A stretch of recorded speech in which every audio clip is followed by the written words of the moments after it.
if they've already been here as a customer for initial, we encourage them to come back annually, if possible, for recurrent training.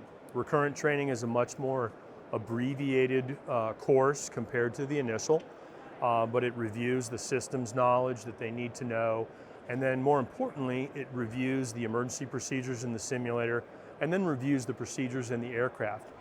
When we do this, we find that return customers who we have already developed a personal relationship with sometimes request certain instructors to fly with again because they had such a wonderful time. But when this happens, we get to talk to the customer again, and we find out, how is the aircraft working for you? Do you like it? What don't you like about it? What do you not understand about it? And I'd say probably 90% of the time, it's just something that they may not understand or may not realize or only see in training, and we're able to re-educate them and continue to keep their safety posture in a high state of readiness.